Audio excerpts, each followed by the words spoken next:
If I could burn chapter 16, I would take a frickin' flamethrower to that chapter. Cue the awesome intro.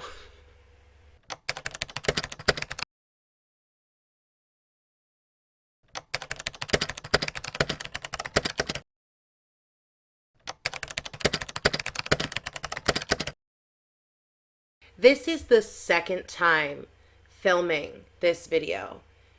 The first time filming this video was the day after the premiere of episode 9 of Not Me.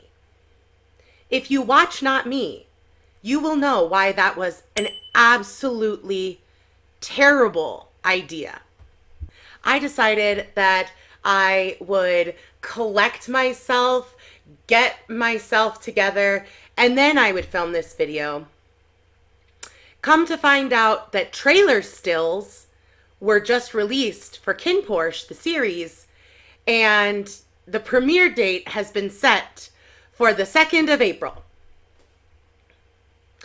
The finale of Not Me is the 20th of March, which gives us less than 2 weeks between Not Me ending and KINNPORSCHE beginning. Is that enough time? Because I don't think that's enough time. You guys can tell me. For those of you that are new here, hi. As the awesome intro said, I'm Victoria, and this is my channel. I used to make booktube videos. My last video was 6 years ago, but thankfully for me, and maybe thankfully for you guys too, or maybe not so thankfully for you guys, I had some life changes in October, and during that transitionary period, I discovered the wonderful world of BL. Now, for my subscribers who have stuck around these 6 years, it's probably because you forgot that you were subscribed to my account, not that you guys were actually waiting for me to make a new video. If you were waiting for me to make a new video, hi, hello, I'm back. You're going to regret that decision, just like I regretted the decision to read this book. For those of you that don't know, BL stands for boy love. Think of it as early 2000s YA, and then came the new genre, New Adult, or NA. New Adult was young adult with aged up characters. So instead of the characters being in their mid to late teens, they were now in their early 20s. That's BL. Except for make it queer, and that is BL. So, KINNPORSCHE is a Thai BL novel. And it was announced that it was going to be adapted into a TV series, which is pretty common with Thai BL. I am new to the BL world. My first BL was Lovely Writer, which I highly recommend because it was a BL series criticizing the BL industry in Thailand. It was great. And then I watched series from Taiwan and South Korea, some Japanese series, but I quickly found myself falling down the Thai BL rabbit hole. They just pop out BL series like nobody's business, and KINNPORSCHE is going to be one of them. There was a lot of drama surrounding this series because it was a novel that was adapted into a series by a production studio. They had done almost everything. We had a 9-minute long teaser trailer, and then some drama happened, so the studio had to drop the project and everybody was super sad. Then our Lord and Savior, Be on Cloud, they decided that they were going to revive KINNPORSCHE. They were able to get most of the original actors, which is good because in Thailand, the BL industry is kind of just dominated by the same rotation of acting pairs. So one of the unique things about KINNPORSCHE the series is that they're going to be bringing in some actors that are well known in the BL sphere, like Perth, for example, We've seen him in My Engineer and Why Destiny. But they are also bringing in total newcomers. Actors that are not well known in the BL industry, which is a good thing. It's what we want. And they started filming this series over again. They rewrote it and they refilmed it. And just today, just this morning, I found out that they released stills from the new trailer. We're going to get a new trailer, and then they officially released the date that KINNPORSCHE would premiere, and my little fangirl heart completely exploded. So now we're here to talk about the book. I will be talking about some major plot points that are in the book that I assume they will put in the series.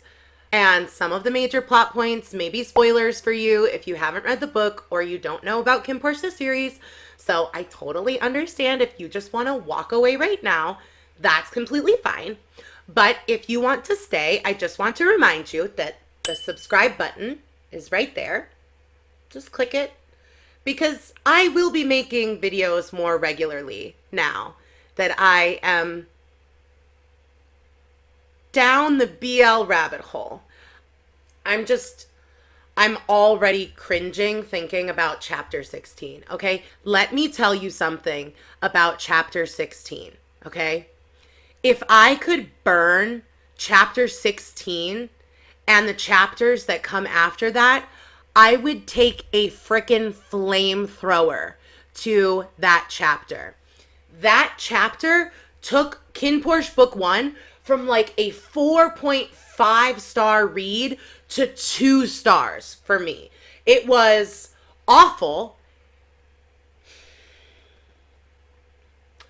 to say the least. So KINNPORSCHE is about a guy named Porsche. Super original. He's a university student working at a bar, and one night he goes outside to smoke a cigarette. He sees another guy getting beaten up, and his first thought is, I'm not getting in the middle of that. Which, same, Porsche, same. But then the guy that is getting beaten up asks for help, and like any poor university student, what does Porsche decide to do? Porsche decides to extort this man for money and tells him that he will help the man for 50,000 baht. Now, what Porsche doesn't know is that this man that he is about to help is the son of a mafia boss. Okay, now that we've gotten that out of the way, this man, who is Porsche, Kin says, yeah, sure, okay, I'll give you the money. Go kick their asses. Porsche helps him out, and in return, Kin gives him this really expensive, exclusive watch. Because he's not walking around with 50,000 baht in cash on him, right? So he gives Porsche this super exclusive watch, and Porsche decides to pawn the watch. After he pawns the watch and finds out that the value of the watch is so much higher than what he extorted this guy for, he was asking for 50,000 baht, and this watch was worth maybe like 5 or 6 times more than what he was extorting Kin for. He sells this watch so that he can pay off some bills, help out his little brother Shay, and then things start happening, and Porsche kind of gets it into his head like, oh damn, I'm in trouble. I pawned that guy's watch, and he's now looking for me. And can I just say, Kin does the most when looking for Porsche. Okay, there is extra, and then there is extra, and Kin is extra. Kin goes to Porsche's place of work and completely destroys it.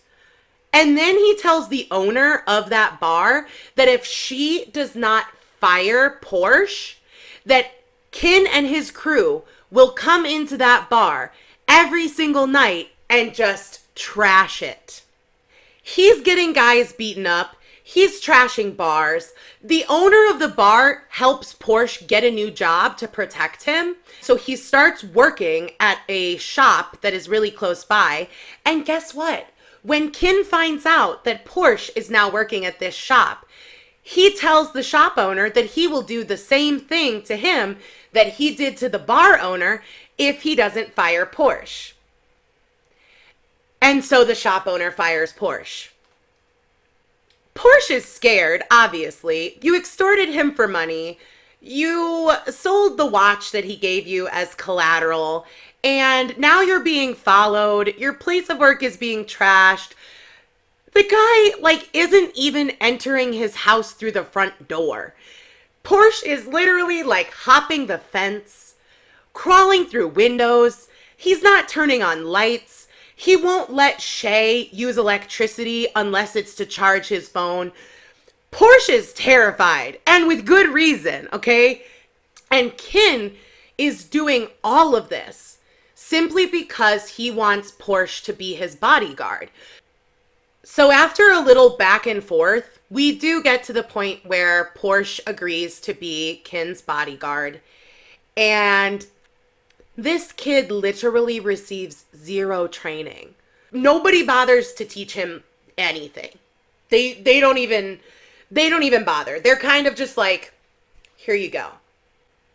If it weren't for Pete, who is another bodyguard, but he is not Kin's bodyguard, he is the bodyguard of another one of the mafia boss's sons, Kin would probably be dead. Porsche doesn't know what he's doing. Honestly, he has no clue what he's doing. Literally, on his first day, he almost burns down their house because he doesn't know how to use the fancy coffee machine that Kin has, and he's too proud to ask how to use it. And then he goes outside to smoke a cigarette and pees in the koi fish pond and kills the koi fish. He's completely in over his head, okay? So one day, Kin has to go out. He is going to meet with some clients. And as his head bodyguard, Porsche has to go with him. Kin is meeting these clients at a bar. And Porsche decides that it is a fantastic idea to drink while on the job. Not only is he drinking on the job, but it's a job being a bodyguard where literally somebody's life is at risk. You are protecting somebody's life. And you decide to get drunk. So Kin and Porsche are at this bar. Porsche is drinking. Kin goes to the bathroom. He gets attacked. Pete comes to get Porsche and is like, your charge is getting attacked in the bathroom. Go do your job. Go be his bodyguard. And of course, because Porsche is drunk, he can't do his job. And Kin is obviously upset. Porsche is blasted. And when they get back to the mansion, Porsche decides that he is going to strip down and sleep on Kin's couch. Throughout the first part of this novel, Kin has been very, very clear that nobody is allowed to sit on his couch, especially not Porsche, okay? You know what Kin does? Kin sits there and stares at Porsche and is like, wow, he's so attractive. I'm usually not interested in muscular men, but look at him. Wow. So fast forward a little bit to the middle of the book, and Porsche and Kin go to the shooting range with Porsche's older brother. And while they are at the shooting range, they are ambushed. This time, Porsche is actually doing his job, right? He's actually protecting Kin. And he's trying to get Kin to get into the car so that they can get out of there so that Kin is not injured or worse, killed. This is literally the moment where Kin is like, no, I'm going to fight by your side. Dude, get in the freaking car and go. So now Porsche is not only fighting off these guys that tried to ambush them, but also he's fighting with Kin, who is adamant about being there, being next to him, and fighting with him. And while this is going on, Porsche gets injured. He gets grazed by a bullet. And this is where we see a complete 180 from Kin. Because up until now, Kin has been the most unbearable character ever. He is incredibly aggressive. He is so selfish. He has the rich kid mentality of, if I want it, I can get it. And I will stop at nothing to get what it is that I want. I mean, we saw what he did just so that Porsche could be his bodyguard. So for him to do a complete 180 and just become this incredibly kind and caring person towards Porsche,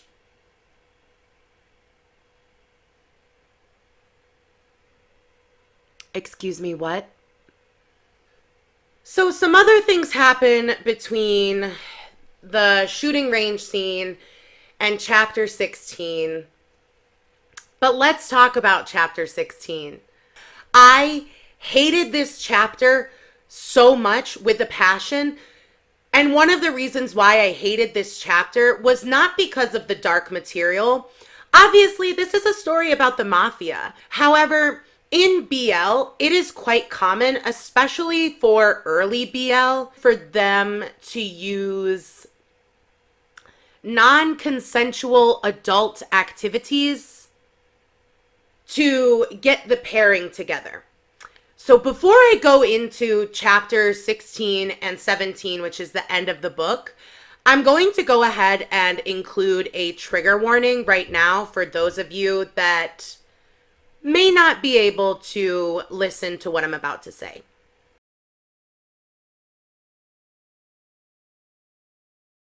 So we've established that Porsche likes to drink on the job. And Kin has to go out and talk to clients once again. They go to a hotel. While they're at the hotel, Porsche is offered a whiskey from an unknown person. And because Porsche is working, Porsche decides that he is just going to down the whiskey, bottoms up, and go about his business. You know, every time that Porsche drinks on the job, I lose one more brain cell. I have no words for how many times this man just gets absolutely wasted. And it's going to come back to bite him in the butt, okay? The waiter leaves. The waiter comes back and says that the same patron has offered him another whiskey. And Porsche, once again, decides to down it. And he tells the waiter, hey, can you tell this patron, thanks for the drinks. I appreciate it, but I'm actually, I'm working, so I kind of can't drink anymore. And this is where it starts to get dicey. So Porsche, after having those two whiskeys, starts to feel a little bit more than tipsy. And it gets to the point where people notice. So now we know that there was a little something more in those whiskeys than just whiskey on the rocks. And Porsche is kidnapped and taken to a hotel room by this mystery patron. Kin obviously notices that his head bodyguard is missing. It's very obvious that Porsche is not there. Kin gets Pete and the other bodyguards to go look for Porsche. They find him on the hotel CCTV footage.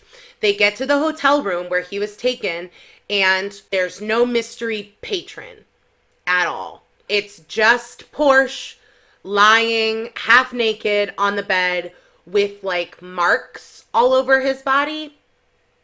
Porsche is tossing and turning. He's going in and out of consciousness.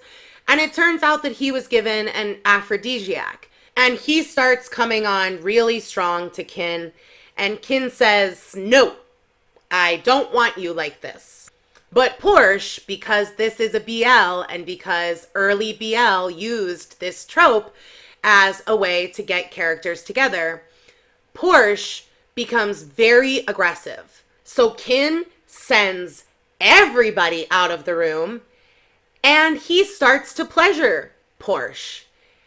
This scene was really difficult to read because Porsche is on the receiving end of Kin's pleasure. And for Porsche, who is a straight guy and super masculine, he's really fighting with himself during this scene.